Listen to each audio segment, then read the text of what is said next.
பண்டைய தமிழகத்தின் அடர்ந்த காட்டில் வேடர் குலத்தைச் சேர்ந்த இளைஞன் திண்ணன் அம்புவில் தாங்கி விலங்குகளை வேட்டையாடும் வீரன் அவன்.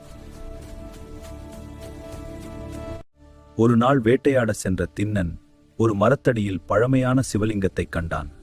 அதில் ஈர்க்கப்பட்டு அன்பு பொங்க அங்கேயே நின்றான். திண்ணன் தன் வழியில் பக்தி செய்யத் தொடங்கினான். வேட்டையாடிய இறைச்சியை சிவலிங்கத்துக்கு நைவேத்தியமாக வைத்தான். வாயில் நீர் எடுத்து லிங்கத்தை அபிஷேகம் செய்தான். அவனது பக்தி தூய்மையானது. ஒரு பிராமணர் வந்து சரியான வேத முறைப்படி பூஜை செய்து சென்றார்.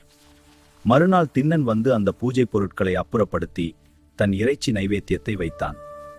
ஒரு நாள் சிவலிங்கத்தின் வலது கண்ணில் இரத்தம் வழிவதைக் கண்டான் திண்ணன். வலியன் தொடுத்தான். ஏங்காது தன் வலது கண்ணை அம்பால் பிடுங்கி லிங்கத்தின் இரத்தம் வழியும் கண்ணில் வைத்தான்.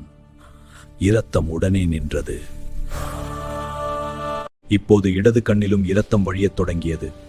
திண்ணன் தன் இடது கண்ணையும் கொடுக்க தயாரானான். கண்ணை இழந்த பின் லிங்கத்தை தொடாமல் இருக்க தன் காலை லிங்கத்தின் மீது வைத்தான்.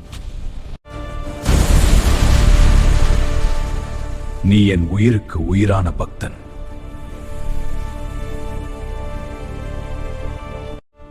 உன் கண்களை மீட்டருள்கிறேன் என் பிள்ளையே. அப்பா, உமது அருள் என்றும் போற்றத்தக்கது. என் அருள் என்றும் உன்னுடன் இருக்கும். இவ்வாறு கண்ணப்ப நாயனார் சிவபெருமானின் மிக சிறந்த பக்தராக உலகுக்கு எடுத்துக்காட்டானார். ஓம் நமச்சிவாயா. ஹர ஹர மகாதேவ்.